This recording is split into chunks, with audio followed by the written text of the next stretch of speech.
He's right there next to you on the couch, close enough to touch. And somehow you've never felt more alone in your entire life. You're not crazy, and you are definitely not the only one. There's a name for this, there's a reason it happens, and there are 5 ways to fix it. And the last one works so well, it almost feels like cheating. By the time we're done, you'll know exactly why it happened and exactly how to undo it. So sit down, sweetheart, because we are going to talk about the loneliest place on earth. It is not a desert island. It is a relationship where nobody is home. Psychologists actually have a word for this, and it is going to make you feel very seen. It is called emotional loneliness. You can be around someone every single day and still be starving for connection. You text him from the other room, he likes your story online, and yet he has not really looked at you since Tuesday. Because being in the same room is not the same as being together. And here is the part nobody wants to admit out loud. You did not fall out of love, you fell out of the habit of reaching for each other. Little by little, you stopped being lovers and started being co-workers at a company called The House. Let us call a thing a thing. You two did not become enemies, you became roommates. Polite, functional roommates who split the Wi-Fi bill and the emotional damage. He asks what is for dinner, you say you do not know, and a little piece of the romance quietly files for divorce. But roommate syndrome is not a death sentence. It is a bad habit, and habits can be broken. So here are the 5 ways to bring the whole thing roaring back to life. Way number 1, stop waiting for the grand gesture and start noticing the tiny ones. There is a researcher named John Gottman who spent decades watching couples in an actual lab. And he found something almost stupidly simple. All day long, your partner tosses out these little invitations for attention. He calls them bids. Hey, look at this dog. My back hurts. Did you see what my boss just did? Those are not boring comments, my love. That is him reaching for you. And every time you grunt without looking up from your phone, you leave him on red in real life. Couples who stay together answer those little bids about 86% of the time. The ones who split answer only 33%. So way 1 is free, and you can start tonight. When he reaches, turn toward him. That means the phone goes face down, you make actual eye contact, and you say 4 whole words back. Revolutionary, I know.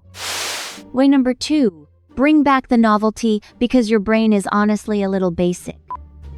When you first met, everything was new, and your brain was throwing dopamine around like it won the lottery. Then you got comfortable and started doing the exact same 3 things every single weekend. Netflix, the same restaurant, and falling asleep at 9:45 like 2 exhausted Victorian farmers. Studies show that couples who do new, slightly thrilling things together feel more in love afterward. Not because the activity is magic, but because your brain confuses excitement with attraction.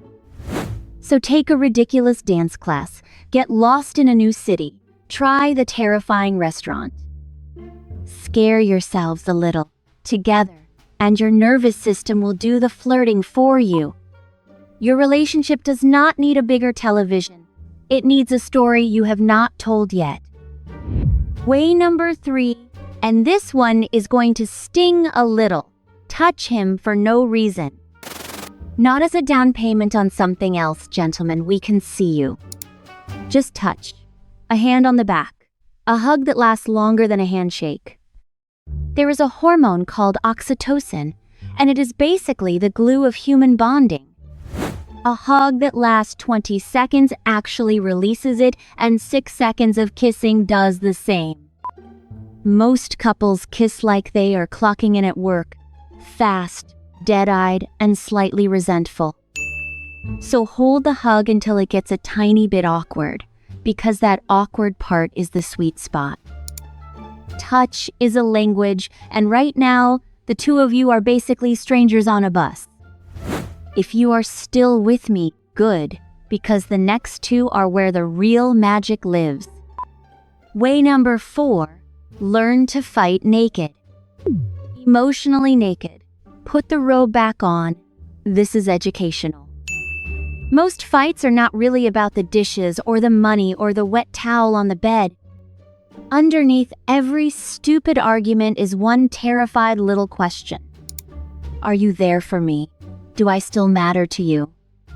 A therapist named Sue Johnson found that couples reconnect the second they stop attacking and start confessing the fear underneath. So instead of "you never help me," try "I feel invisible and it scares me." It is harder to say, and it is also the difference between a fight and a breakthrough.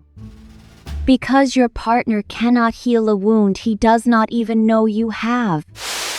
And now, the infallible technique, the one that quietly rebuilds a relationship from the studs up. It is not a weekend getaway. It is not lingerie. It is not couples therapy at $300 an hour. It is 6 minutes a day. 6 minutes where the phones go down, the television goes off, and you ask each other one real question. Not did you pay the electric bill. Ask what was the best part of your day or what has been weighing on you lately. Then look at him like he is a person you are still trying to figure out, not an appliance that occasionally does the dishes. Gottman found that the couples who thrive are not the ones with no problems. They are the ones who stay curious about each other. Because the opposite of love was never hate, it is indifference.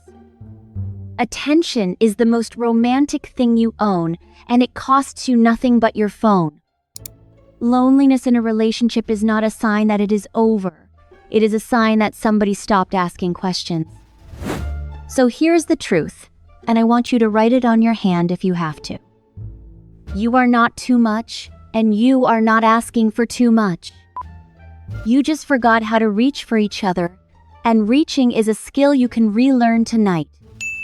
Turn toward him, touch him for no reason, get a little scared together, fight emotionally naked, and give him 6 real minutes.